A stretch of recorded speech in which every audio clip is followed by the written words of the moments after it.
We'll do it live. Fuck it. Do it live.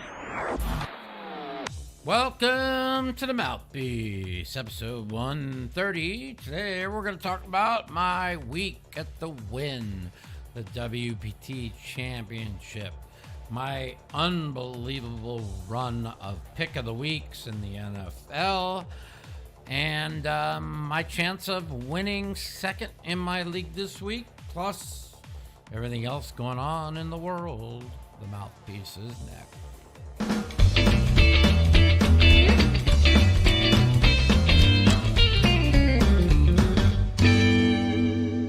Mouthpiece. How are you guys going? It's a special Monday edition.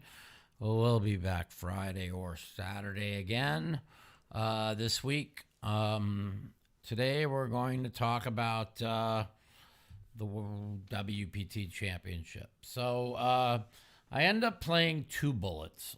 Bullet number one, I took my stack and completely grenaded it on the very last hand of the night. I don't know what went into my brain after playing a perfect session of poker all day. I was very disappointed, and it took me a lot to go back down and play another buy-in. But I played another buy-in, played unbelievable poker, had 400,000 going into the last hour of the night of day one.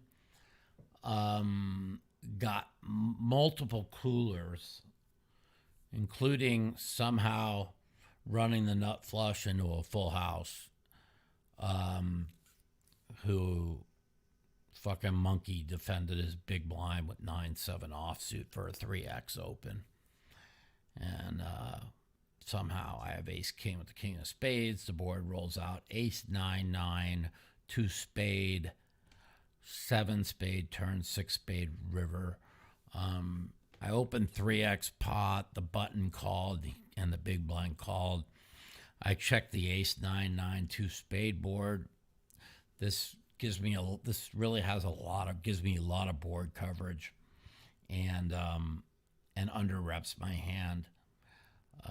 When the big blind bet 13 into 36 on the turn, I was a little concerned because it's a small sizing, but also because it gets checked around. He could just be betting any ace or just taking a stab at it to try and pick up the pot. When the 6 of spades comes, giving me the nut flush, he stood up.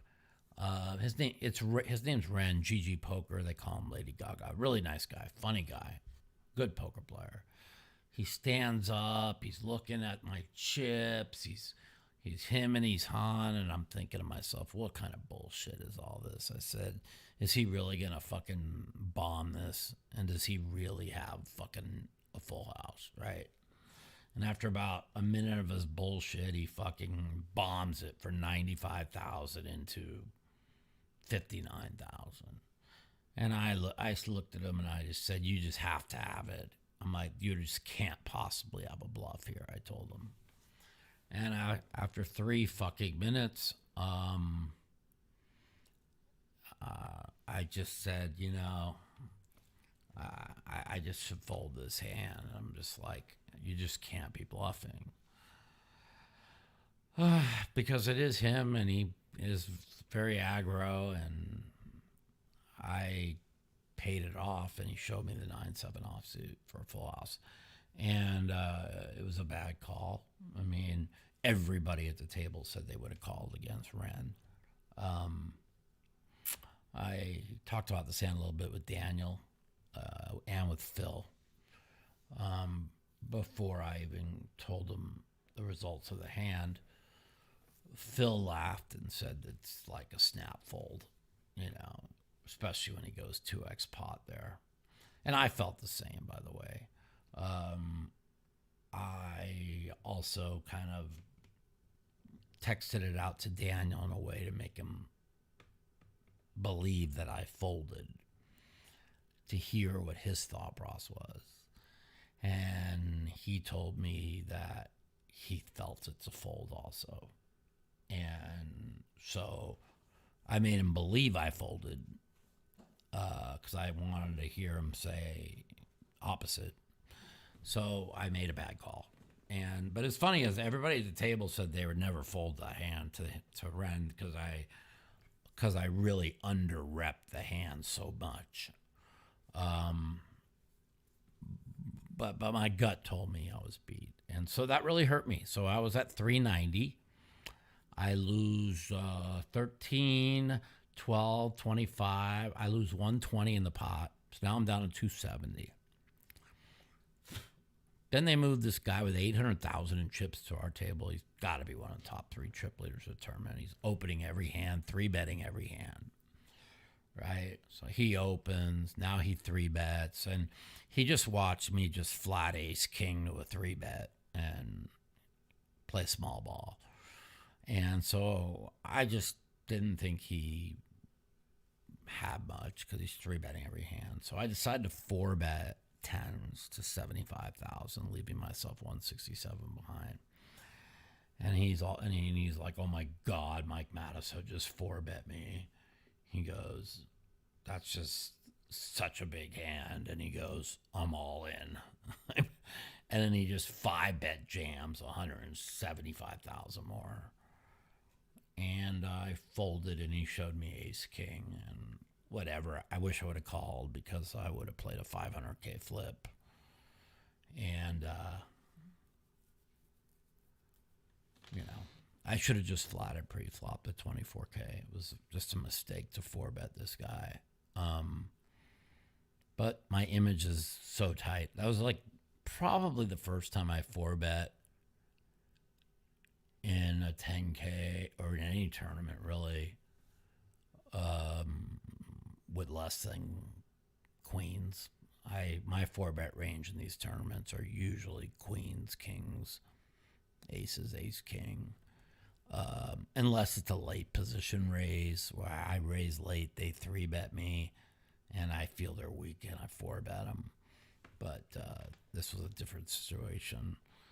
And I was talking to my friend AJ. AJ says if I 4-bet to 75,000, I have to put the rest of it in the 170. And he's probably right. But I just couldn't stomach the fact that if I was wrong or I lost the hand, that I would go from 400,000, which was almost 2x average stack, to out in less than 5 minutes. And so that this hand really, I feel it was a mistake. I think I should have just called 24,000 pre, see what the flop comes, and play from there. That's how I normally play. I don't know.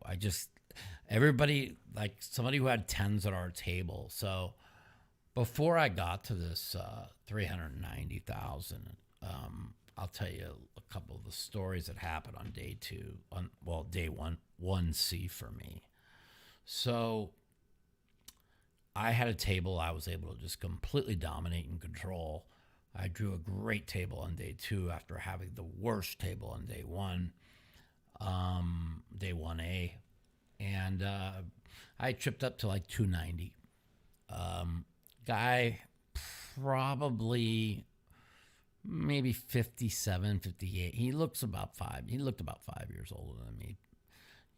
He got moved to my table. He wasn't that aggressive, but he wasn't complete idiot. He played some pots. He opens under the gun 7,000. Guy in the cutoff calls 7,000. I 3-bet to 30,000. And then I'm looking through my sunglasses and I'm focusing on him. He looks at my chip count. How much do I have? I don't know why, because he only has like 120 and I'm at 290. And he looked like he didn't know if he wanted to call, fold. Those look like the 2 options he was going to do. And out of nowhere, he says all in. And I just know that it was like tens or jacks. I just knew it. I was sure of it. And so now I got to call 90K more and play a $250,000 chip pot after chopping up to 290 early. And once I knew he didn't have it, I called, and he has 210s. And I had won literally every hand I entered on day 1C. Not that I made a lot of hands, but they believed I made a lot of hands because I won a lot of small pots, but I also robbed a ton. And I said to myself, well, this is my day. I have not lost one hand today. I'm definitely going to win this flip. And the 6 of clubs was in the window, and the queen and the 9 were behind it. And I just brick off. And the next thing you know, I go from 285 to 157. So, like, I had 181, literally 15, start with 100, literally 20 minutes in a day 1C. And here I am, one hand before the break going into the last 2 hours, and I'm back at 157, going into 4K big blind. So I've got like a little less than 40 big blinds. And it's kind of really deflating. But the break comes at the very next hand.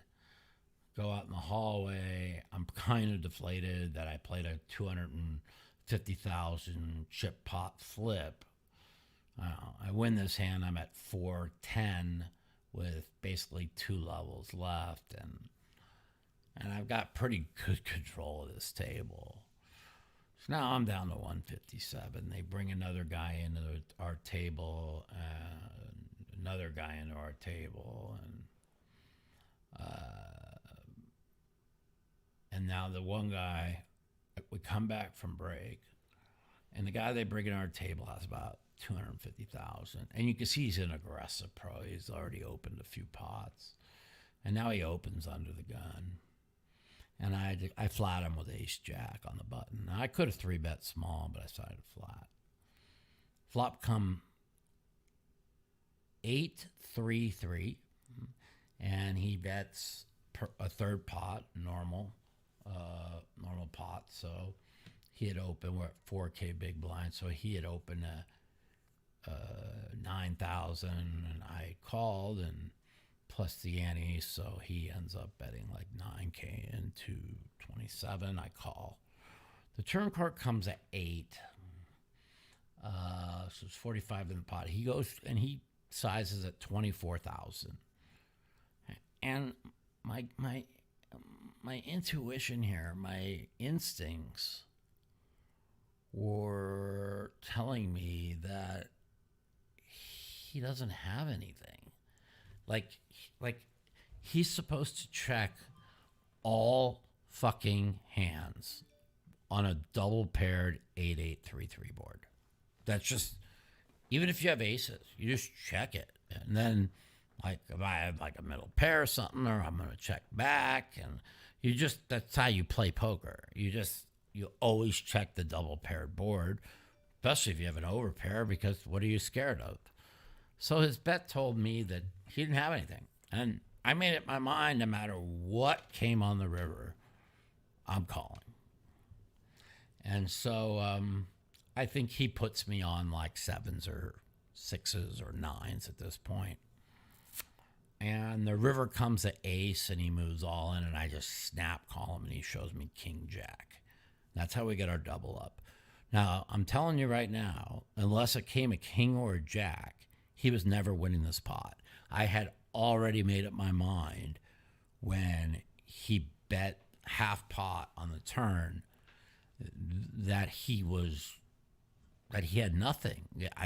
I know how poker, that's the thing, is I don't need the solver fucking error or GTO bullshit. I know what you're supposed to size, what flops you're supposed to bet, what flops you're supposed to check back, just like with the ace 9-9 2 spade board, ace king, it's always a check on the flop to do lots of things, to trap, for board texture, to under rep in case somebody has a 9, so you don't go broke.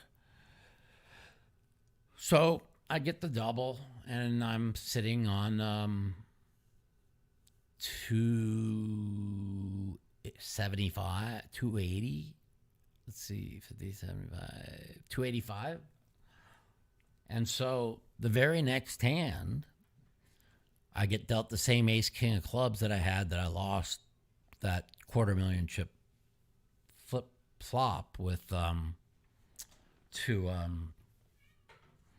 same that I lost that $250,000 chip pot to the one guy. And I raise, and the kid, a pretty good player behind me, 3-bets me to 23,000. Now I said to myself, I'm not going to 4-bet ace king out of position against a guy that just 3-bet me after we've been talking all day. And I had told him, I'll give you one bit of advice in poker. When somebody wins a big pot and they open the next hand, they usually have a big hand, right? And it really is a well-known fact. Like, I mean, it just is. It's just human nature. You win a big pot, you're stacking a big pot, you're so excited, you look down at your chips, and you're not going to sit there and take the fucking 6-3 suited and just decide to raise it. No, you're so happy, you're chapped. The only way you open pots after you win a big pot is when you have a big hand. I mean, it's just human nature now. Is it a good idea to try and open a hand with dog shit after you win a big pot? Sure it is. But it's just not in human nature because it's just the way the mind works. So I had told him that a couple hours earlier, and now he 3-bets me. And I'm raising the very next hand after I win this big pot. So I decided to call. Flop come ace, 3-5 rainbow. I check, he checks.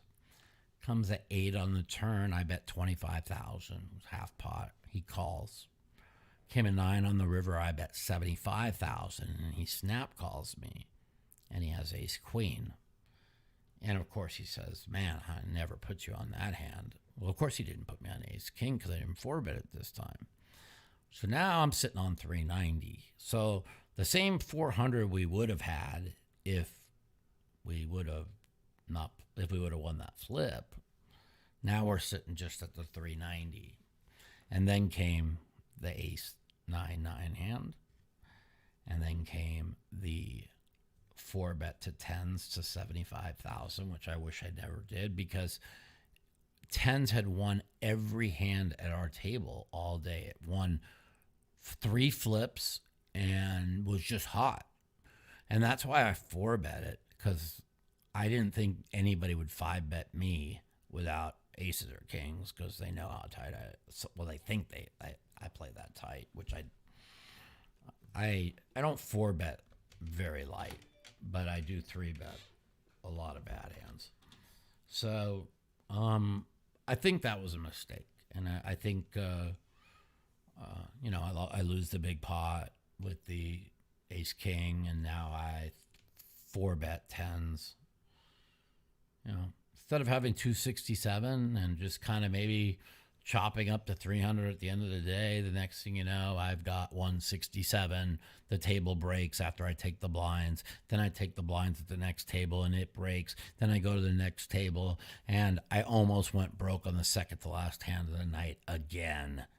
I was down to 111. I finished the day with 149. So we go into day 2 with 149. And that's 25 bigs at 90-minute levels. And I feel very confident with 25 bigs at 90-minute levels. And I drew a great table. A table that let me open pots, and they were folding blinds. Open, open, open, open. They were folding blinds. And the next thing you know, I'm chipped up to 390 after the first level. And I'm feeling great. When you watch the vlogs, you'll be really excited. Like, you see how excited I am. And I'm just thinking to myself, even if we bust a few players, as long as we don't bring any players with big chips or any superstars to our table, I could chop up to 800,000-900,000 without risking a chip. The whole table was in fear of me. I was playing at my A game. And they bring two players to the table.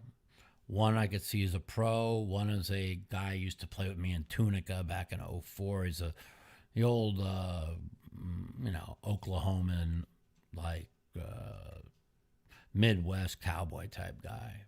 And so I opened with 2 9s. Guy just jams 230,000 into me. I'm like, okay, I fold. I open 2 9s again. Guy jams 300,000 into me. And you start to say to yourself, well, why don't you call, Mike? Well, I don't think he's jamming 2 7s or 2 8s into me. And if he is, well, whatever, it's only a couple blinds, it's not like I'm not moving my chips around good. So I'm sitting around 320. I've opened twice. They've jammed in on me twice. And I feel pretty comfortable. And come back from break. I pick up. I'm sorry. So then the guy is jammed twice into me. The cowboy guy. He opens the button at 24,000. Guy in the big blind jams 225 on him. And he just snaps ace jack. And the guy in the big blind's got queen 6 off. Comes 4 blanks, 6 on the river. And he cripples the cowboy guy. I mean, it's so ridiculous. And now he goes broke. And they replace him with a guy who shows up at the table to my left with 1.5 million in chips. I'm thinking, like, this guy's got to be the chip leader of the tournament, because starting the tournament, 1.1 was chip leader going into day 2. So we're only like 3 hours in. And if he's not the chip leader of the tournament, he's definitely top 3 or 4. And so now I'm like, great. I'm not going to be able to open any pots. I'm like, this is not good. But I really wasn't that worried. I was opening some pots, and I was sticking right around 320 to 355. We busted a guy to the right, and they replaced him with a guy who has 1.7 million. So now the guy on my right has 1.7 million. The guy on my left has 1.5 million, and I am now officially in fucking jail, because the guy in 1.7 is opening almost every pot. And, these guys, what are you going to 3-bet them to? They're not folding. They've got big chips. I mean, and so I'll give you an idea of when I say they're not folding. I open king queen. The guy behind me with 1.5 million calls, and the small blind rips 334,000. I fold because I open at 22,000, and the guy behind me calls 334,000. The guy in the small blind has pocket 9s. The guy who flatted my open has ace queen. Flop comes ace 9, and the guy's getting up. I go, why are you getting up? You flopped him dead. He's like, oh my God, I didn't even see the set. I just saw the ace and figured I was dead. So now he's got 700, and he's a pro. And we're at 8,000 big blinds, so he's got like 90 big. 700,000 in chips, 90. These guys are guy put in 40 big blinds with like 9s, and gets called 40 big blinds with ace queen. I mean, these people are crazy. So I said to myself, oh, this guy, there's no 3-betting any of these guys. These guys are never folding shit. Now, like, I think the 2 hands later, the guy to my right been playing with all day, pretty solid. He's sitting about 300,000 in chips. He opens to, we're at 10,000 big blind. Yeah, we're at 10,000 big blind because I went broke in the 12,000 big blind. So we're at like 10,000 big blind. He opens for 20. The guy, Mr. 1.5 million, makes it 55,000. And the guy that's been playing solid all day moves all in for 304,000. And the guy to my left says, Merry Christmas, and calls. The guy I play with all day to my right has 2 10s, and the guy to my left, who 3-bet to 55,000, had 2 5s. That's why he made it 5-5. He called off 304,000 with 2 5s. This is the same guy that put 334 in with ace queen to the guy's nines, like 2 hands early. Flop jack 9 6 5 on the turn, and he busts the guy with 2 10s. And I look at him, I go, was that a tilt call? He says, no. I said, great. So you got a guy to your left that won't fold anything, so you can't do anything. And now they bring the guy to my right with 1.7 right after he had busted that guy who filled his seat. So he busted a guy who was playing good all day that busted with 10s. They fill his seat with a 1.7 million stack. I'm sitting between around 314. I come back from the break. I have pocket nines. I pick up I raise. I get the big blind call. And I just kind of jam like 280 into like 60 because it came 3 4 5 with 2 spades, and there's just no good turn cards for my hand. So I'm 354, and I go through the rest of the break, rest of the round. I don't win any hands, and we go to the 6 and 12,000, and I blinded down from 354 to 169. You gotta remember it's 25,000 a round, and I opened twice, got jammed on twice, so that's 22 twice is 44 from 314, 25 a round, about 5 rounds, 6 rounds, 50 hands. I had no playable hands, the whole hour and whatever, 10 minutes. Come back with 169, and I'm fine. 12,000 big. I've got 15 bigs, which is fine. No big deal. And very first hand I fold, and the second hand I fold, and the very next hand I'm in the big blind. Guy on the button says I'm all in, and he shoves all in for 11 big blinds. And I look down at king, queen of clubs in the big blind, and I say, how can I fold king, queen of clubs for 11 big blinds? This guy could have 5, 6, 5, 6s, 7s, 8s, 9s, 10s, king, jack. I mean, you could have anything, Call 11 big blinds. He has ace 10 of hearts. Whatever. King, queen of clubs, ace 10 of hearts. I mean, basically a flip. He's 55%, 56%. And he flops me dead. Flops 3 hearts. Just flops a nut flush. No problem. And that left me with 1 big blind in a small blind, in which I then triple up with 9-5 off, 236,000, and against 10s in a 3-bet pot. And I then, I think I should have gone with the very next hand of 7-5 of clubs.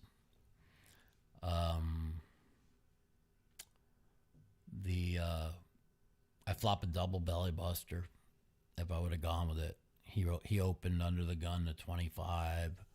If I just go all in for 36 with 7-5 of clubs, I play a 3-way against his open plus the blinds, and so I can now have 30. I have 96,000 if I win this hand. I should have gone with 7-5 of clubs, but it was the very next hand after I tripled the 36,000.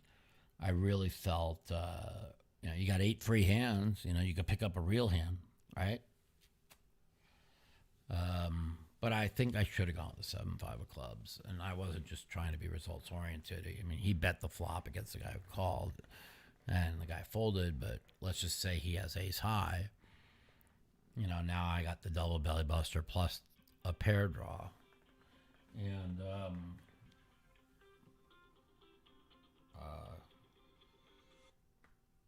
and so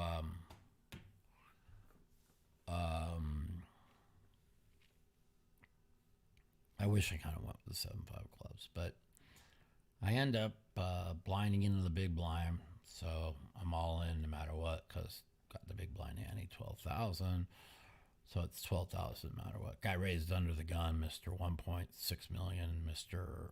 2 5s, Mr. Ace Queen, and everybody folds, and I just call 12,000 dark, and he has Queen 10 of spades. I do what I did with the 5-9. I don't want to turn it up, so I don't have to sweat it. And the flop comes Queen Jack Jack, so I'm a big dog now, you know.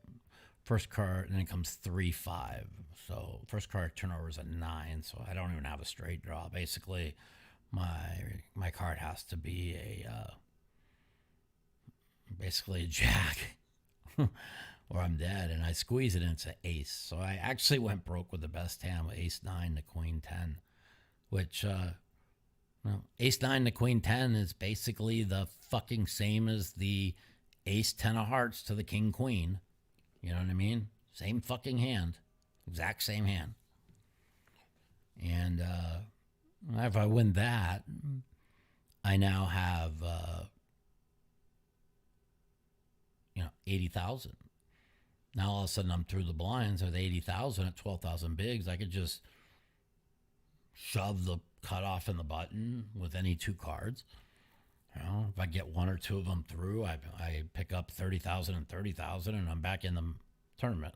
Unfortunately, didn't happen. That's how we went out, and it was very unfortunate that they moved the two chip leaders of the tournament to the left and to the right of me, because I had really complete control of this table. I mean, I was 100% going to chop. It's just very unfortunate. I was kind of really down. I thought I played really, really good, and I thought I deserved better. And it's very unfortunate. I did deserve better, and whatever. I go to sleep, wake up, play the Omaha 8 or better, my best event. I played 2 bullets for 1,100. I played from 2 o'clock to the dinner break. I got broke 6 minutes before the dinner break at 6:45. I won 1 hand. I entered 3. Can you imagine only having 3 playable hands in Omaha 8 or better in 5.5 hours? And I won 1. And the one I lost was ace, ace, jack, 3 on the button, double suited clubs and diamonds. I raise, idiot, who finished second in the PLO 8, who is really just not very good at split games. He calls. And the flop comes 5, 8, 9 with 2 diamonds. I flop second nut low draw and nut flush draw and aces. And the turn, he check calls flop. And he's a real aggro player. He tries to rep hands when he doesn't even have it. Turn card comes a 10 and he just leads out. I call. River card comes a queen. He just leads out again, and I just call because I didn't believe him. And his hand is ace, king, 10, 10 with the king high diamonds. So I flop him stone fucking dead to a 10. And he has the king 10 of diamonds in his hand. So he had 2 outs. Stone dead. I flop him stone dead to two outs. But I paid off the 2,400 on the turn and the river, and I lost 15,000, or maybe it was 3,000. It was 3,000 because I lost 15 in the pot. Because I started the hand with 30,500, and I had 18. I lost 12,000 in the pot, and now I had 18,000 left after that hand, and that was the only hand I took a bad beat on. And I played 2 other hands where I had aces and couldn't go past the flop, and I blinded off the rest. So that was my Omaha 8 or better experience. I came back from dinner break. I won the very first hand. I robbed it to get to 36,000. I check raised me. I called them on a deuce 3-5 board. I didn't believe him. I had ace 3 in my hand.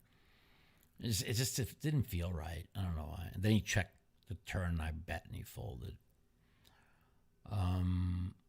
And that was the only hand I won on the second bullet. And I picked up aces twice, lost both of them, and lost the minimum. And I blinded away in that, and then I went to sleep.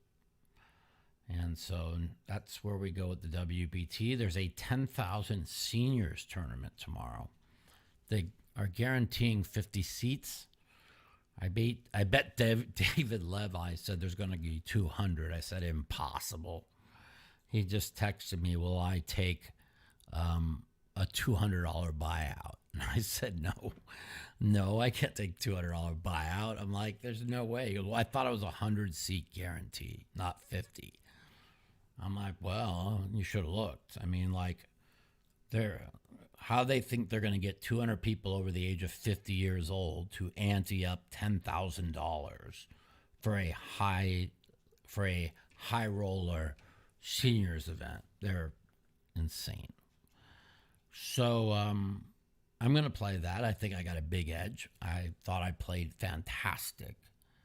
All but one hand on day 1A.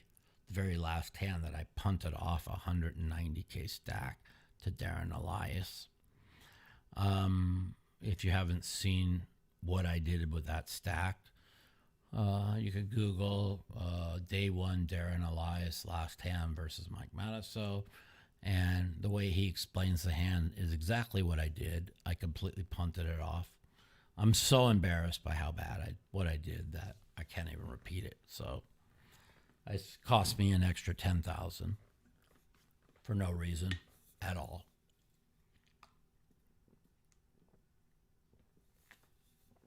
And that was so far my WPT. Now I'm playing well. I think they're going to get 100 people for the seniors. I think I'm, without a doubt, I'll be a top 5 player, if not the best player in the tournament. So, 40-minute levels on day 1, hour on day 2. To long day 1 starts at noon. I plan on being there at noon because I want to try and trip up. When you're against older people that are waiting on cards, you can open a lot of pots and chip up. So I think I'm going to get there, be aggressive, and try and chip up nicely all day, and hopefully get to day 2, and hopefully win that, because even if they get 100 people, first place will be $200,000 for 10K. I'll take my chances. So I'm playing the seniors tomorrow. Now, if I don't make it through the seniors tomorrow, I am going to. I had a room that got hooked up with me, really nice room for 8 days, but I am going to probably stay the night there and play the Dealer's Choice 3K on Wednesday. It's another 2-day event. So those are that's what I got on mine, and nothing goes well. That'll be the last tournaments I play till the World Series, because I don't really play tournaments. Let's see. I think the last podcast we had last week.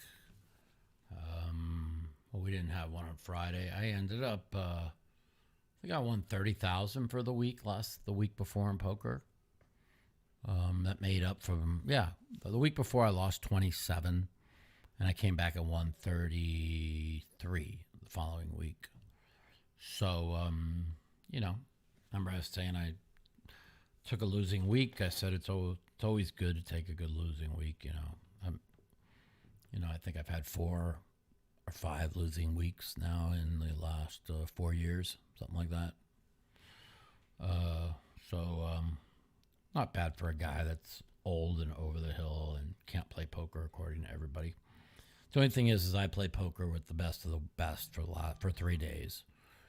And I played day 1A against 7 of the best players in the world. And besides the last hand that I blew up, I didn't think any of them were better than me. Matter of fact, I felt as confident as can be I was as good if not better than all of them. So now there's been many times I played with players that I feel are better than me. I played with one, the guy who got me with the ace-9 hand.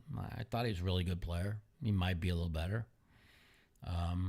But overall, you feel if somebody's better than you. And I didn't feel it. So, anyways, there's my poker. Let's go with sports. So, I am now moved within 13 points of the top 12 spots in our Pick'em League. As you can see, I am in 31st place with 461. Now, if Seattle covers tonight, I go to 465. What they pay the top 12, 478 right now is 12th. At 465, like reasonable shot would possibly be like top 5 or 6 to get to 500 points. I'm like 30 points behind. I think I can make up 30 points in 3 weeks if I do really well. But also, it was, I gave out my pick of the week as Minnesota. And you could see where I had Kansas. Look at all that green on there. Isn't that beautiful? 7-2. The Giants I was wrong about. My second best pick, Kansas City. Third was Buffalo. I moved Detroit down to a 6, but they were actually my second best pick. I changed it at the last minute. A lot of green on there. There it is. I need Seattle. If I win Seattle tonight, we get second place in our weekly, and here's where we kind of stand in the weekly. As you could see, I am in 8th. The one guy who has 50 right now, he could get to 51, but he has the Eagles tonight. So I move up to second if Seattle wins tonight. It's a weekly 3,500 first, 2,500 second. It's a 1,500 season long bet. So that would pay for my season's buy-in if I get Seattle tonight, which would be nice.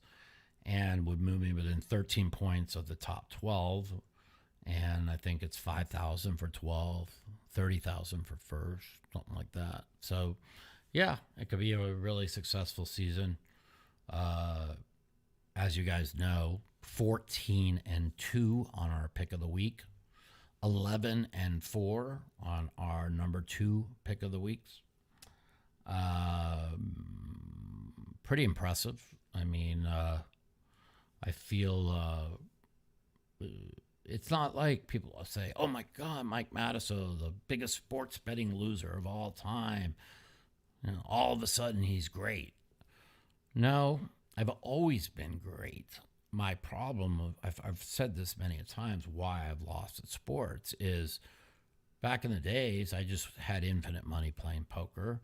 And I just bet every game, every side, every halftime, every total for $5K a game to $20K a game. And I didn't try and win. Even now, I know because I'm such a sicko when it comes to betting sports that if I started betting 5,000, 10,000 on the games that I like, and then all of a sudden I start losing, I'll tilt. And I know I'm a tilter. And so that's why I didn't bet Vegas Golden Knights for 100,000 in Game 5 last year, because if I would have won, big deal, I'd have won 100K. But then I'd have thought I knew something and lost 100 on a game and chased it and gone broke. So I bet 2,000 on my pick of the week. I bet 2,000 on my second best pick of the week. And if I win both, I'll bet 1,000 on my third. And that's what I do every week. And I'm winner for the year. And listen, was it 25-6 on the top 2 picks?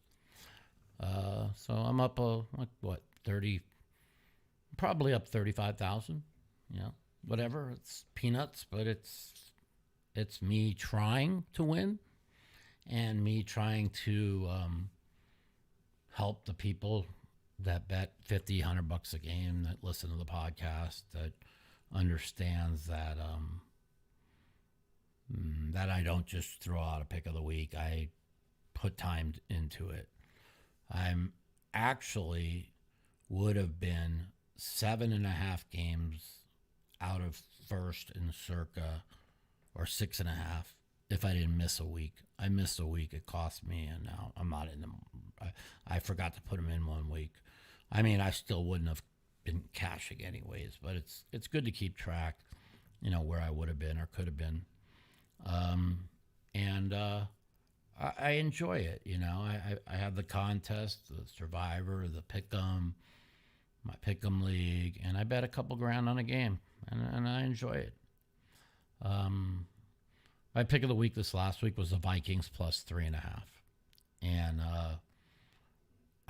it's unbelievable the Vikings lost the game. I mean, it's criminal. I mean, I don't even know how they lost the game. They were 10-1 the better team over Cincinnati. I just, what a horrible loss the Vikings took. And, I listen to a lot of sharp people. Their top pick of the week was Detroit. I liked them, but I think they're a fraud. I knew it was Denver's third game on the road in 3 weeks, which they were the reason they were really high. So Detroit was coming home after a loss. Denver's third straight road game. Russell Wilson had lost 11 straight games indoors. And it just was a perfect spot for Detroit. And I kind of agreed with them, but I just felt like Detroit had been slipping so much that I couldn't put them as my pick of the week. The game they liked the second most were the Ravens. And I liked the Ravens too, but I just felt the Jags would play a good game. They'd lost 2 in a row. It was a game they kind of needed. So I made them my 4th best pick, the Ravens. Their top 4 picks of the people the sharper people that I listened to were Detroit, Baltimore, the Rams, and a couple of them like Buffalo. And I was really big on Buffalo. They were my 3rd best pick. But none of them really liked opposite of Kansas City. As you know, the Sharps moved that line from 9.5 to 8. I had Kansas City. I'm going to tell you a little bit about Buffalo. I have Buffalo to win the Super Bowl. And I've got really good odds on them. And I've got 2 bets on Buffalo to win the Super Bowl. I got 30-1 before the Kansas City game, I think for 1,000 3 weeks ago, and I've 8-1 for 5,000 on them. I think I got the right 2 teams. I bet 2 teams to win the Super Bowl, and I have the Ravens at 8-1. The Bills at 8-1, and the Bills at 30-1. If I get there, I'll be able to make at least 4-1 on my money by taking the other side, even if it is Frisco. You say Buffalo played their Super Bowl yesterday, John, but it exposed Dallas for the frauds that they are. Just like I've been saying all year, the Dolphins are frauds. Dallas is a fraud, okay? Why do I say that? Miami Dolphins have beaten 0 teams with a winning record. No matter of fact, let's go over the record of the teams they have beaten. Let's go over it together. This is how I know Miami and Dallas are frauds. When I say frauds, I mean teams that have no chance to win the Super Bowl. That's what I mean by frauds. And Dallas has beaten 0 teams with a winning record beside the Eagles. They caught the Eagles in Game 5 of a 5-game massacre fucking stretch where they had to play Dallas, then Washington on the fucking road. Then they had to play the Bills, Kansas City, and Frisco. And then Dallas again. Or not Washington. I think it went Dallas, Kansas City, Frisco, the Bills, and then Dallas again. And so Dallas caught Philly at the tail end of a tired team playing the 4 best teams in the league.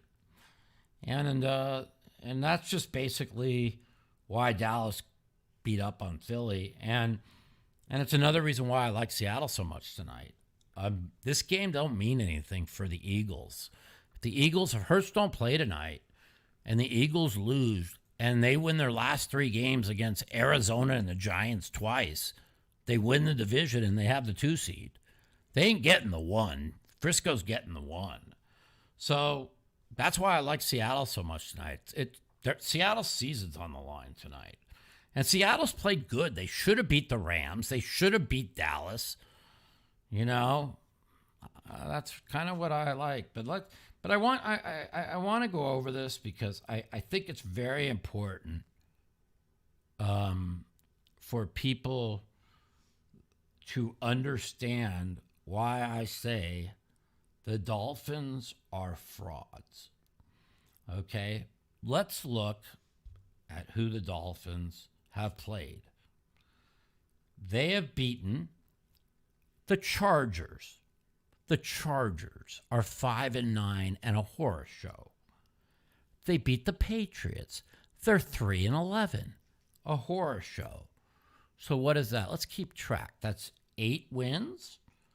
Oh, they beat Denver when Denver, which is still terrible. They got 7 wins. That's 15 wins. They lost by 24 to Buffalo. Oh, they beat the Giants. They have 5 wins. That's 20 wins. Oh, they beat Carolina. They got 2 wins. That's 22 wins. They got crushed by the Eagles. Oh, they beat the Patriots again with 3 wins. That's 25 wins. They lost to Kansas City. Oh, they beat the Raiders. They got 6 wins. That's 31 wins. Oh, they beat the Jets. They got 5 wins. That's 36 wins. Oh, they beat Washington. They got 4 wins. That's 41 wins. Oh, they beat the Jets again. They got 5 wins. That's 46 wins. That's 15 weeks. Okay? 15 weeks. And out of 15, they have 46 wins. And so 15 teams. What's that? That's 15 games. What are they? The most you could win would be 15 times 15 is, what are they? 46 and 204? Is that the wins versus losses? The teams that, 46 and 204. That's Miami. The teams that Miami is won. Yeah, that's correct. 15 weeks times, or is it? Let's see. There's. Do I have that right? Or is it 15 weeks? 15 times. Is it 150 or is it 15 times 15? Like the most wins you could have by any team would be 15. Yeah, 15 times 15. That's correct. 150 times 5 times 10 is 200. So 46 and 204. That's the team's record that Miami has beaten. Now, let's look at the mighty, mighty, mighty, mighty Dallas Cowboys. This is why I know they're a fucking fraud, too. I mean, just you take away the Eagle game where they caught the Eagles on the 5th game of a 5-game stretch that had Dallas, Kansas City, San Francisco, Buffalo, and then Dallas again on their 5th. So you take that one out for the Eagles because the Eagles were just gassed. And you nicely take who has the Dallas Cowboys beaten. Now, we know that Seattle handed the game to them on that Thursday. All they had to do is run any 4th and 1 call but the one they ran. They get a first down, the game's over, Seattle wins. Period. It was a complete giveaway. You know, that was the only game in Pete Carroll's history.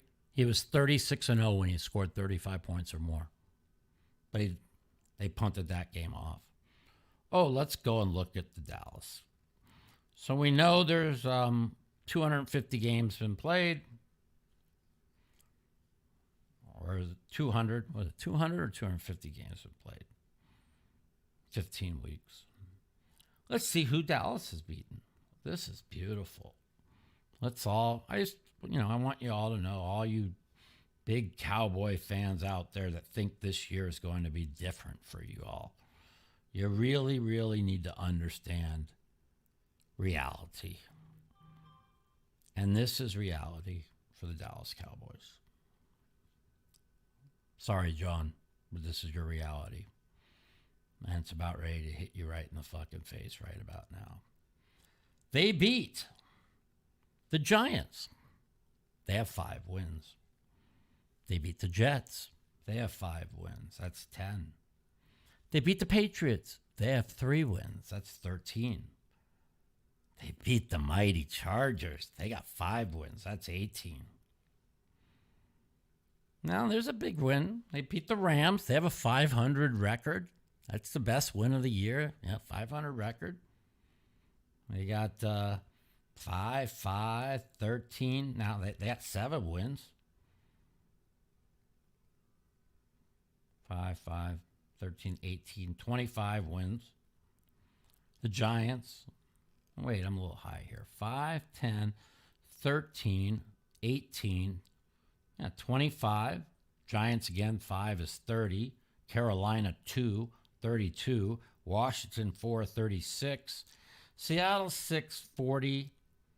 And the Eagles 10. So they are out of 250 games. They have 50 and 200. Not bad. 50 wins. That's the other team had 46. That's 4 more wins. And that's with them beating a 10-win team. They got the shit kicked out of them by Buffalo, who's top 3 team. They got the shit kicked out of them by San Francisco, who's the best team. They got the shit kicked out of them. Well, they lost that Eagle game, first game they could have won.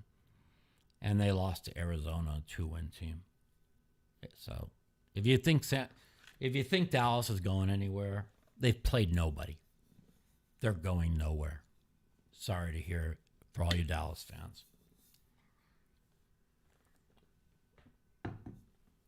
Now,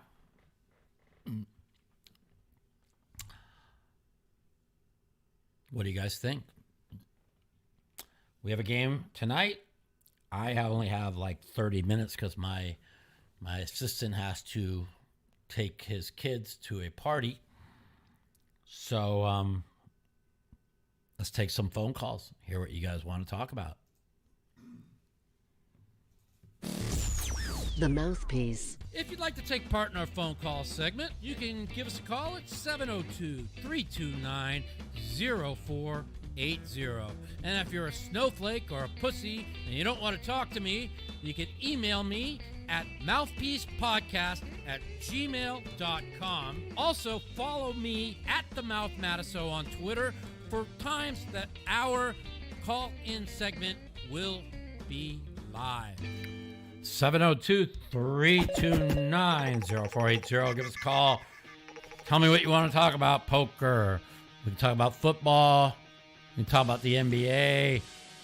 My Lakers won the in-season tournament. That was nice. I think we talked about it last week. Then they decided to punt off a game to the Spurs because Anthony Davis's wee-wee was hurting him. So he wanted to sit out and just give up a game. The Ravens are 11-3. The Ravens had led every game with under a minute to go. The Ravens should be 14-0. They literally punted off 3 games. And with that said, it's looking a lot like the Ravens and San Francisco in the Super Bowl. But don't count out my Bills. If the Bills win out, they play Miami at the last game of the year, but they play 2 cupcakes. I forgot who they are. Let's look them up real quick. They play 2 cupcakes here the next 2 weeks, the Bills. And if they win out, they're going to win the division. Miami plays a brutal schedule to end the year. So the Bills, come on, motherfucker. Let's see what my Bills. The Bills play at Chargers. Chargers have quit. No way they lose to the Chargers. They then play at home to the Patriots. Impossible they lose that game. And then they got to go on the road to Miami, the frauds that they are, that they beat by 25 the first time. And they're going to win that game, and they win the division. Why do they win the division if they win that game? Well, right now, Miami has 4 losses. But look who they play before they play the Bills in the last game of the year. I mean, this is as brutal of a 3-game schedule as you can imagine. I mean, they literally play, let's go slowly. Why is my thing not working here? Sorry, guys. I think they play Detroit, the Ravens. Why am I here? I can't find it. The Dolphins schedule. Hold on, boys and girls. I mean, this is like really, is it really wrong to fuck with me on my iPad today? Let's fuck with Mike Day. Is that what this is? Yeah, I think it's let's fuck with Mike Day.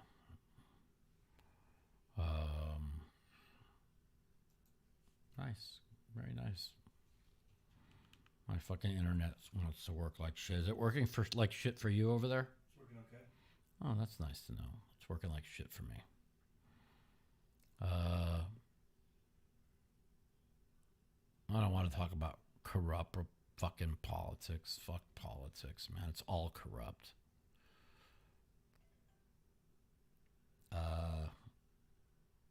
Detroit's a fraud, so everyone destroys them.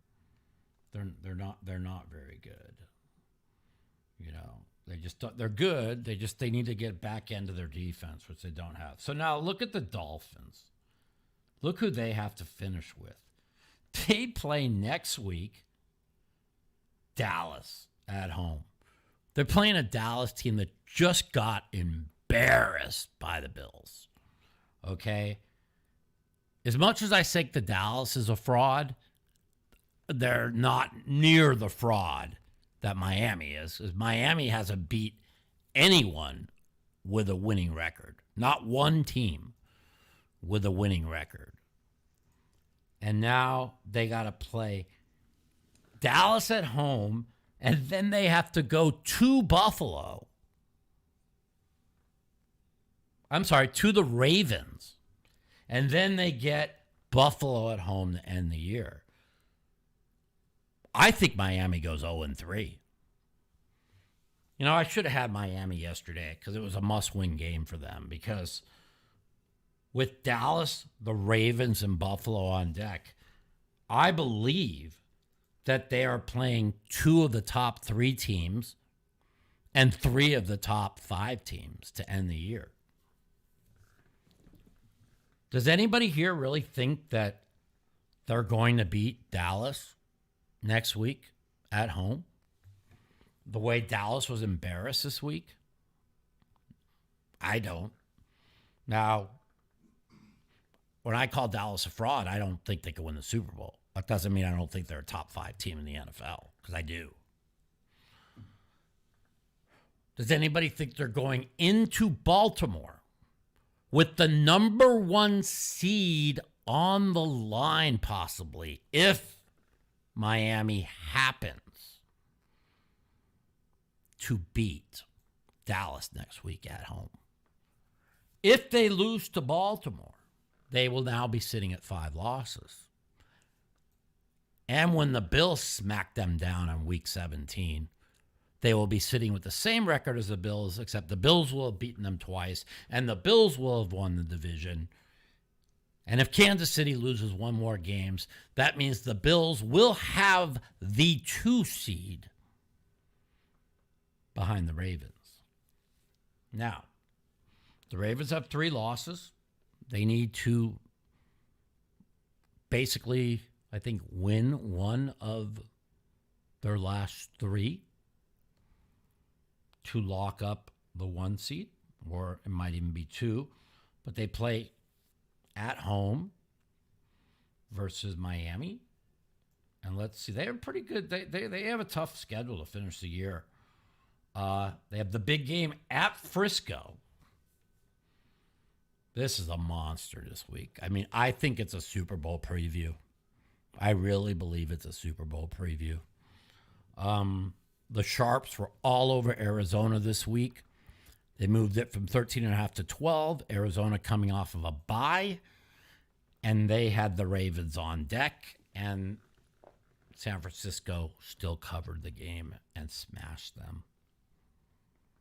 They have Miami 3 over Dallas. Go take as many. Go out there and buy. Go bet Dallas plus 3. Because Miami ain't beating Dallas by 3. But they're just, they're not winning. And if they win, they are. That could end up being my pick of the week. I don't think much of Miami. They've got a hurt fucking Cheetah. He's hurt. They had 2 offensive linemen hurt, which is, I mean, it was impressive. They won 30-0, and the Jets defense, which had been so good all year, wilted in that game. So you're talking about at Frisco, home against Miami for the 1 seed, and then they have home against Pittsburgh. Pittsburgh is the 2nd worst team in the NFL. I've said it all year. When they were 7-4, what was I saying? They should be a 2-win team, 3 at most. Stats do not lie. Same with the Eagles when they were 10-1. The Eagles should have been 7-4, maybe even 6-5. Stats do not lie. When you get outgained every week in the NFL, you lose. 4 straight games, the Eagles came back from double digits down. It couldn't continue. It can't continue to happen in the NFL. It's not the way the NFL works. So, this Baltimore game is interesting. At Frisco. It's a preview of the Super Bowl. But it's not that big of a game for the Ravens. Because if they lose, all they still have to do is go home, beat Miami at home, and take care of business against Pittsburgh at home. And they lock up the 1 seed. So, if they get behind in this game, it's a very interesting game because it's a big game for Frisco. It locks up the 1 seed for them, basically. It's not a big game for the Ravens. The big game for the Ravens are 2 home games against Miami and Pittsburgh. they're something like 90, 80 something, 90% to lock up the 1 seed. Remember now, I'm not counting Kansas City out. I just don't think it's their year. Their offense just sputters. They just don't look like they could. This will be the first year that Mahomes has to play on the road instead of at home in Arrowhead to get to the Super Bowl. I don't see it.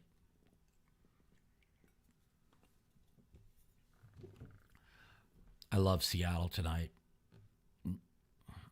I don't know if I can still get 3.5, but I'm going to bet them. Let me call real quick. Hold on a second. Got to get down at least $1,000. Let's see what the line is.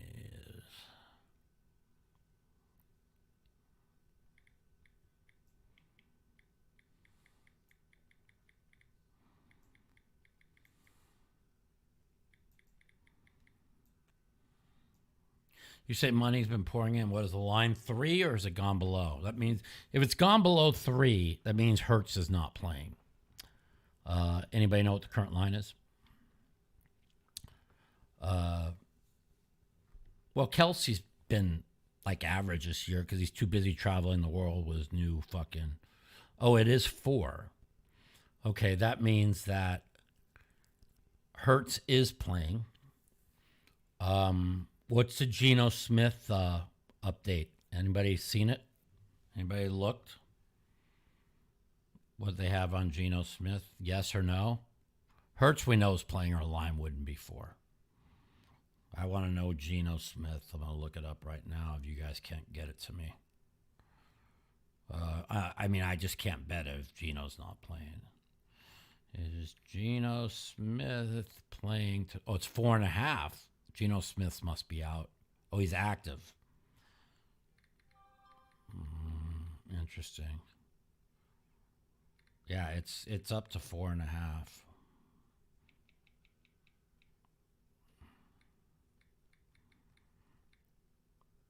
Maybe I have the wrong side.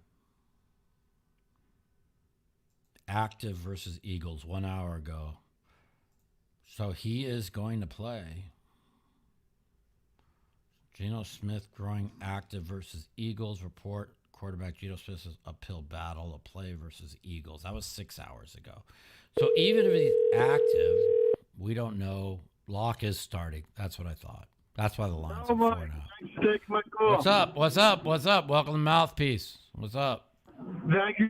I expected better from you than to fall for Baltimore. That game was handed to him last night, just like all the games Dak has been handed. Well, you're missing the big picture. I did see the big picture. That game, they left 16 points on the fucking field in the first half, the Jags. 12 minimum, okay? So you have 2 missed field goals. Then Lawrence is running, and he puts his knee into the football and fumbles the ball to give away another 3. And then at the end of the half, I don't know why they just don't clock it. Then they get 2 plays for the end zone, right? So then they gave up 3 more there, or a minimum, or 7. So they lost the game 23-7. They gave away 12 or 16 points in the first half. You're missing another one too, the Ridley touchdown. I had him to score and go over 70 yards for like plus 300.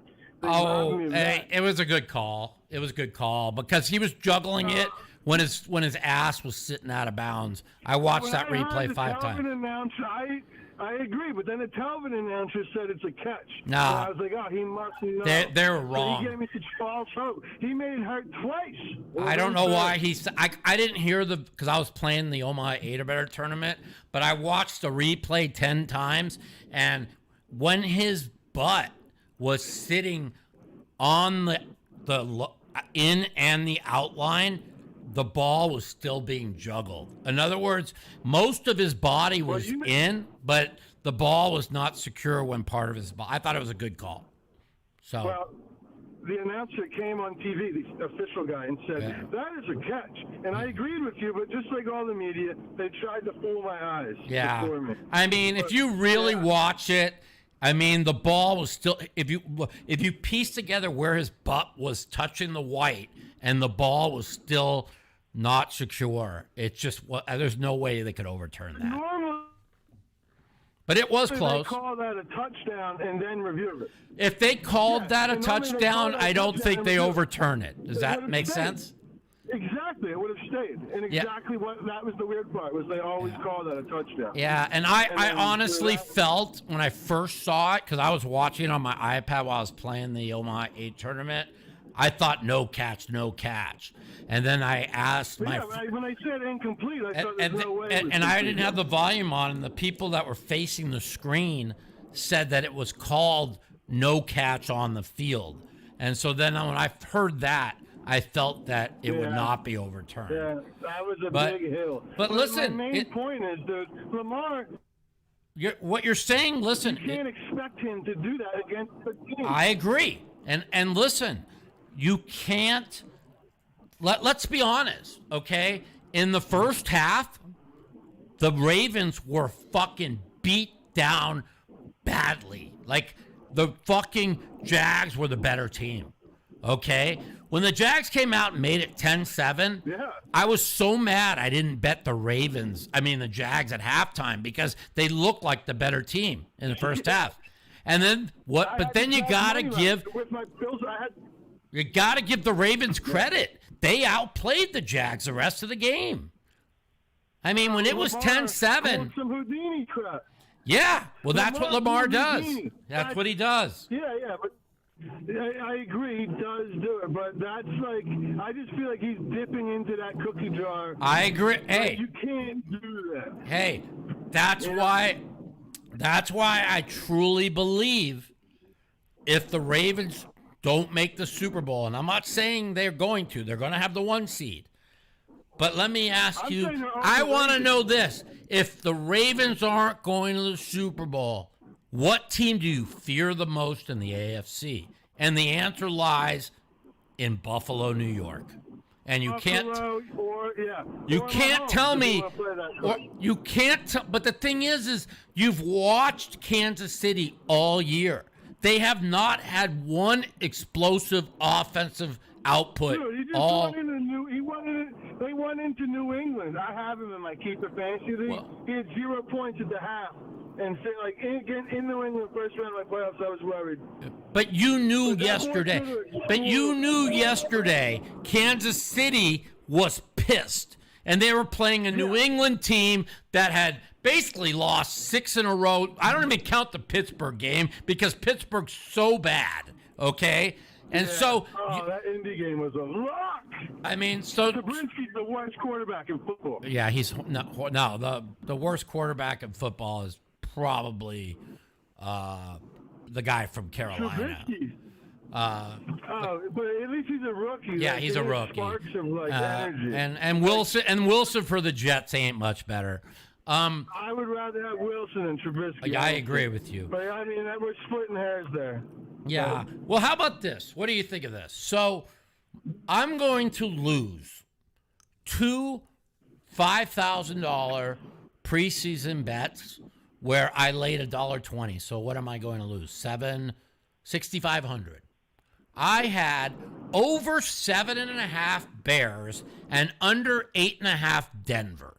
Do you understand the Bears led 4 games by double digits with under 5 minutes and lost 4 games?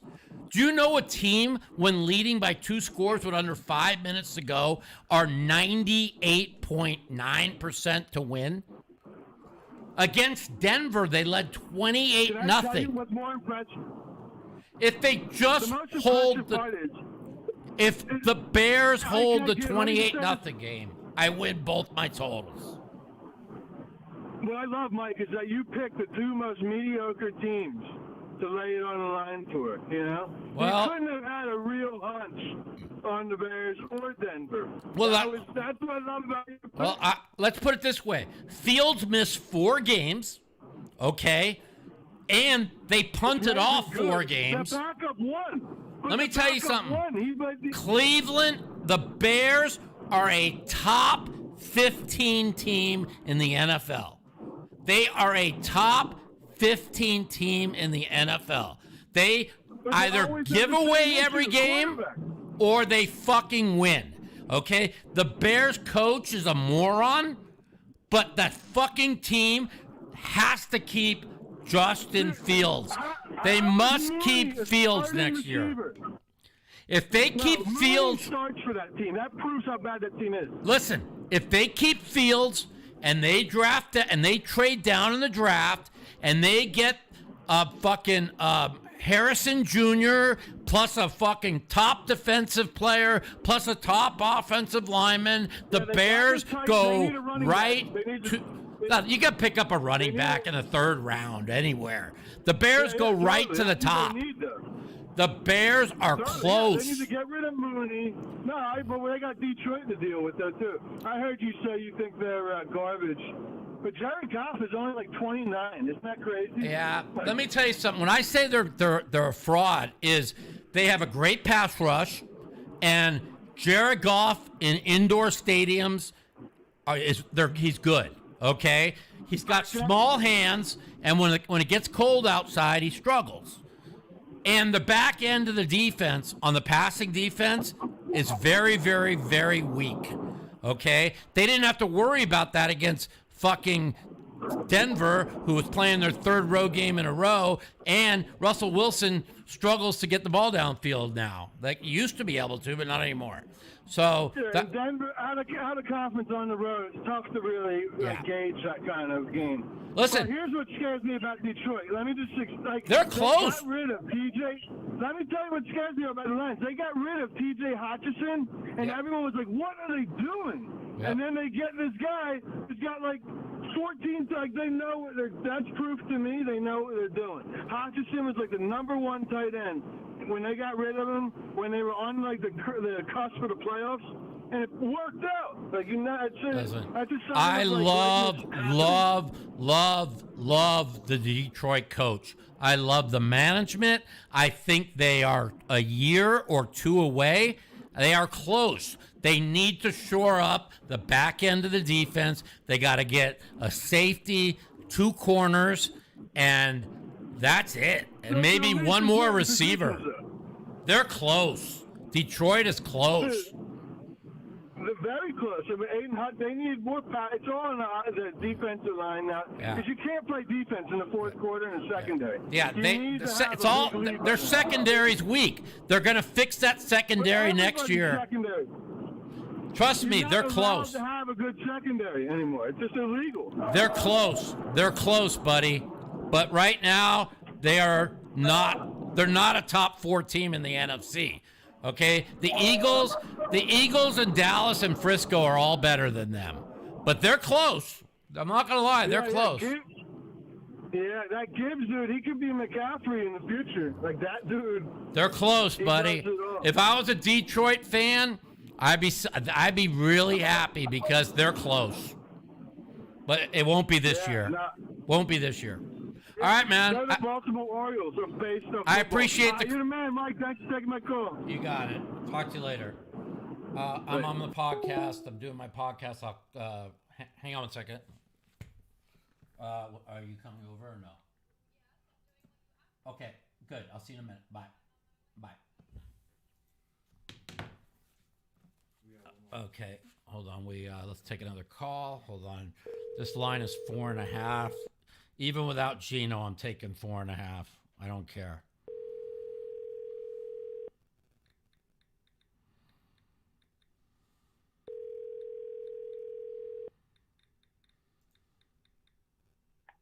Hello.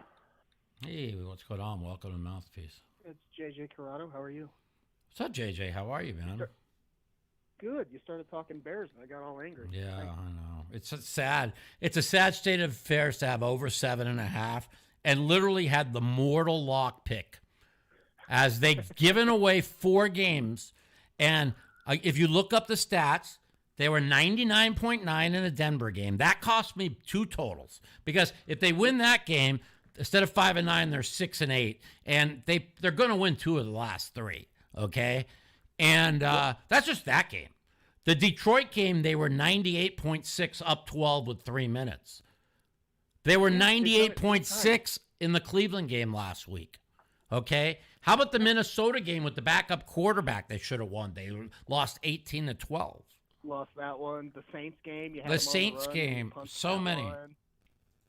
I mean, it's been all it's and if I hear one more person say get rid of Justin Fields, I'm going to throw something at people because it's not. He needs to get better. Yes. Yeah. But he has a moron for an offensive coordinator, like a complete idiot. The coach is completely out of his league. But I mean, oh my God, it's just it's every week. It's like they start out great, and then Luke Getsy does something for like I don't know what he does for like 2 quarters, but it's not being an offensive coordinator. I don't know what it is, but I can find people playing Madden who have a better game plan than him. The coach. And now I'm angry. The coach is a great defensive coach. He came to the Bears from San Francisco, correct? No, the Colts. The Colts. Colts. He's a great defensive coach. Okay, he's got the Bears in top 10 in defense. Okay, that defense last year was a disaster. A disaster. Okay, a complete. But he's a complete. This game management in the last 5 minutes, he doesn't know what he's doing. He's not a good coach. No, I believe they should keep the offensive coordinator. I believe they should keep the defensive coordinator, and I believe they should. Have a defensive coordinator. They had to fire him because he was busy. That's right. I remember that. People or something. Yeah. I mean, I don't know. Do you give this guy another year? I mean, his coaching has given away 4 games. I mean, that's all in the coaching. They do play hard for him. They play hard for him. They play their ass off, but it's just like he needs help. He needs someone to teach him what to do with like 4 minutes left every game. Yeah. Because it's just here's the sideline and here's 10 yards every play. I mean, can you imagine? And we'll let you go all the way down. Do you believe that I'm going to lose the Bears under 7.5, and I'm going to lose the Denver fucking Broncos under 8.5? All I had to do, is just hold on to the Denver game, which at the time I thought was meaningless because Denver was going to be 0-6 instead of 1-5. Right. And I just watched every team punt off games to Denver. Denver sucks, okay? They're not good. They caught Kansas City perfect. Then the Bills punted the game off to them. Then another team punted the game off to them. What was the other one? 2 weeks later that punted the game off to them. So they had two weeks in a row a team punted the game off to them, and they caught Kansas City perfect. You know, it's a joke. Denver's terrible. I mean, it's the same thing every year. But I'm dead because they play the Chargers at home, and then they play like the Patriots at home, and then they go on the road to play the Raiders. Now, I think the Raiders haven't quit. I think the Raiders could beat them in the last game of the year. But how are they going to lose these next 2 home games? They're not. And I just lose. It's a $12,000 swing of a game. Do you know they had a .011 to make the playoffs, something like that, 6 weeks in? I mean, what do you think the line was of them to win 9 games 6 weeks in? No, I could have got what?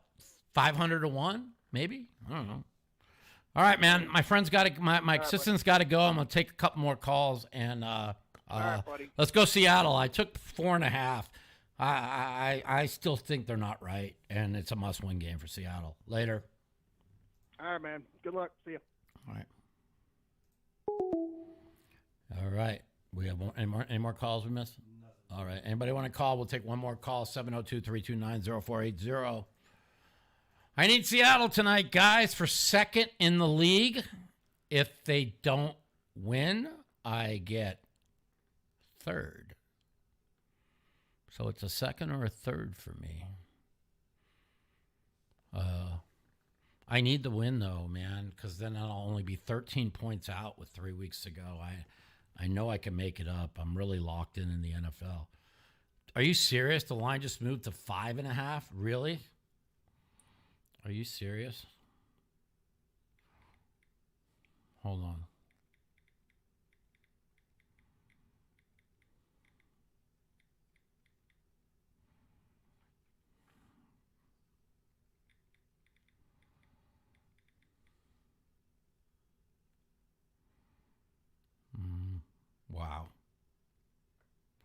100%. Great. I had to lay 4.5 and lay extra juice. Wow, that really sucks. Welcome to Mouthpieces, Mike.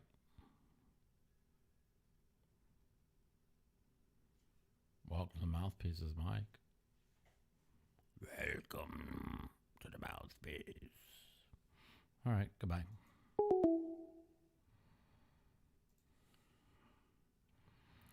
They're all bad. They're all because Hertz is playing and the backup they think sucks. Wow, the Sharps are really pounding this.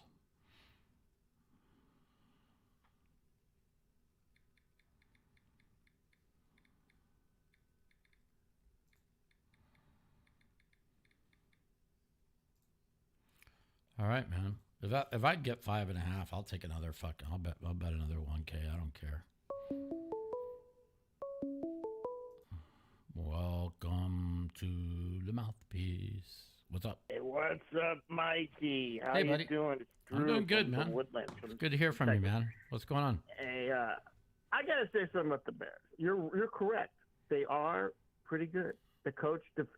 How about this? Your coach. I'm gonna tell the guy you just called before. Your coach becomes Bill Belichick's defensive coordinator and apprentice. They draft a quarterback with that pick. Keep Fields and see what happens. They're going to fire Bill. He still is useful. He Listen, can move up to like a front office. Belichick is not. If he gets fired, he's not going to get fired. They will never fire him. He's going to get fired. He will never be fired. It'll be a mutual. They already said they're gonna fire him. They've already said they're gonna fire him. They're not going to say, Bill, you're fired. You want to bet 10,000 on that? They're going to say they have reached mutual agreements to part ways. We're talking semantics. He'll be available. I'm just saying, if they part, semantics. if they break, if be available, shut up for a minute. If he leaves New England, it'll say Bill Belichick and what's the owner's name, Kraft have decided to mutually part ways. They have decided to mutually part ways. If that happens, okay, he is not going to the Chicago Bears. He is not going to the LA Chargers. He's going one place and one place only. And if anybody wants to bet on it, they could bet with me. He's going to a place that Tom Brady owns a piece of the team. He's going to the team that Tom Brady owns a piece of the team. And what team does Tom Brady own a piece of? I'm not that far up Tom Brady. He's coming. He will be the coach of the Las Vegas Raiders next year. Oh, yeah. Okay. And you could book it. Okay, if they part ways, he will be the coach of the Raiders next year. Well, then he'll be crafty one. He'll be the crafty one, and he'll get those Bears picks from them. He'll do something by hook or crook and get that Bears pick and get a QB. Yeah. But anyway, I talk about who knows? Tom Brady might just come right back and jump right back in and play for the Raiders. Tom Brady as a TV guy, he's good to look at. He's a pretty boy, but he doesn't have the gift of gab. He's not a very good talker. I don't see him being a big TV guy. I agree with that. He could come out, become something. However, let's talk about over-the-hill coaches. My over-the-hill coach is Bill Belichick, and my personal one is the pockmarked goblin, Greg Popovich, who snapped his losing streak to big celebratory things by the team, and the very next game loses by 45 points. Now, if this is my theory. Popovich, unlike Bill, who apprenticed at the feet of many great head coaches and assistant coaches over a period of time, he is the Forrest Gump of coaches. He just happened to be around when people better than him picked them and put him in the picture. He had Brown. He had Larry Brown picked him out of Pomoina, a third-rate city college, to work with him at Kansas City. He then said, hey, you old loser, you can be my assistant coach of the Spurs. He quit, but while he's with the Spurs, the General McDermott, look it up historically. He's a guy through Eisenhower who founded what? He founded the Air Force Academy, where this pockmarked loser happened to became a cadet. So he's like, hey, we're both, you're my guy. So when it came time for McDermott to find a person to run the team, he hired this little speaker guy who then little fingered back like a little monkey in the back, stabbed him, pointed himself head coach, just as two of the best international players ever happened to fall on the Spurs. Let me ask you something. Because we only got like 5 minutes. My assistant has to go take it. My assistant has to take his kids to I just want party. to shit on Pop because I want to ask you something right now as a fan. Yeah. Who do you like going to go to the Super Bowl? Who do I want? This is what I think. Who do you like? This is what I like. Who do you think's going? Kansas City is a transition period where they're developing their skill players right now. I don't think it's not their year. I agree. Go ahead. Yeah, but they could. They can still get there. I agree. Don't count them out. They can get there, right? Yes. So it's anybody's game. Anybody's game. Mm-hmm. And I'm saying the person with the best, craziest, talented quarterback is going to get there. So I agree with you. I see the Bills somehow coming out of this pile of shit that's known as this NFL season and being the Super Bowl champion. I do. Because you know what? You see what happens when these dumb motherfuckers, anybody with a brain knew for the last 3 years, run the fucking football. Stop making Allen throw it 50 times. Now they got a great offensive line. That's what makes Allen so good. So run the football. They got a guy who can run. He can run like fucking. Did you see him 2 weeks ago against Kansas City? He was getting 7 yards a carry. They get first down with 2:54 to go, and he threw it 3 times. He can run like Barry Sanders, and they've been running him. If they run the ball and stick to the run, that keeps the defense off the field, and the Bills also keeps your quarterback healthy. And the Bills, other quarterbacks will fall. This is the year where they all will fall. They all have fallen. All the quarterbacks are gonna fall, and the one left standing is the one who's gonna win. If you run your quarterback, you got the new Barry Sanders. I see it, bro. 50 times a game. I see a possible. You're gonna get paid off. I see it. $37,000 in your pocket right here because of that catch. I see it, bro. I don't think Miami is beating Dallas and the Ravens in back-to-back games. Okay? If they lose one, the Bills are going they're going into Miami and they're winning that game. Okay? And if the Bills win out, they're going to be Miami with the most Mr. Glass quarterback in the whole NFL. You think that Mr.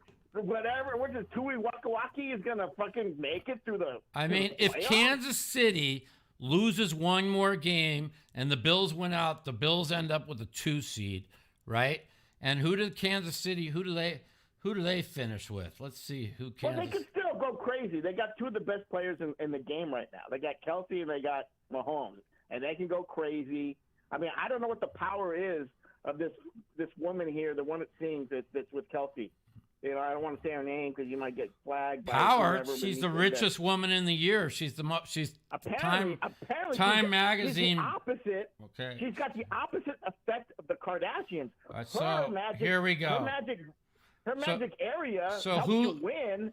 So who do they have left? I mean, Kansas City's not losing a game. They play. I'm just saying. They play Vegas at home next week. Then they play Cincinnati at home without Burrow. It ain't the same. And then they play on the road at the Chargers, who've quit. I'm just saying in the playoffs, if KT gives Kelsey and Mahomes the finger cuff superhead, they're going to go to the Super Bowl. Well, they're going to have the 2 seed.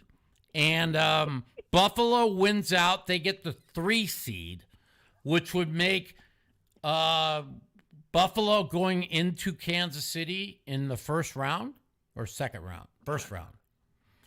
Interesting. It'd have to be second round. Second round. Think that, Second round. You're right. I think that Miami gets that division. I don't think Buffalo. Yeah, you're wins right. it. I think You're they get in. Yeah, you're right.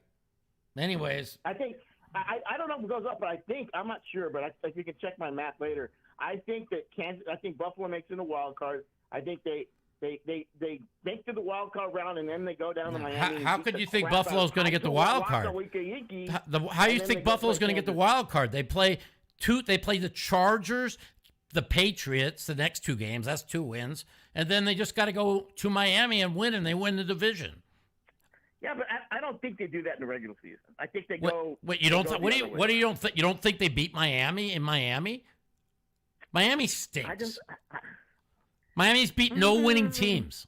None. 0. Not one. I just have a thing about it's been proven. You can. I'm not a numbers guy, but I'm a numbers guy, and I've been watching the NFL for a while. I just know that trip has been made from the cold tundra of Buffalo in the middle of the playoffs or the end of the year. I'm a real Miami, sucker. And all those teams suffer going into the heat of Miami in December. I'm a real sucker. I just took 4.5 and 5.5. I don't believe that. I mean, you can check my math. I don't believe that Geno Smith is fucking worth 2 points over the backup quarterback. I'm just saying that, first of all, you're really playing with fire when you're picking points against Miami.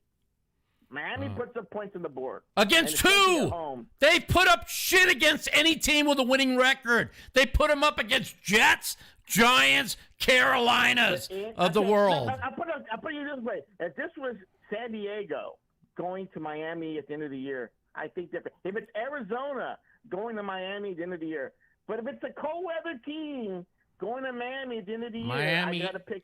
Listen, I love Miami's coach, but Miami can't. The fact of the matter if they is, play any team, I got to go. My guy, I got to go. Okay, one more thing. It's Miami at the end of the year. These are millionaires. They get off the plane 3 days before. They're getting blowjobs in the hotel, and they're not focusing. Miami's getting knocked out round 1 of the playoffs. You heard it. Later. Gotta go. Gotta go. Later. Bye. All right, guys. My assistant has to take his kids to a party. I gotta go. We ended up betting 1,000. I only was betting 1,000 on Seattle tonight. I ended up betting 2. They were one of my top picks. The line went to 5.5. I couldn't resist. I don't believe Geno Smith's worth 2 points. Talk to you guys later. The Mouthpiece.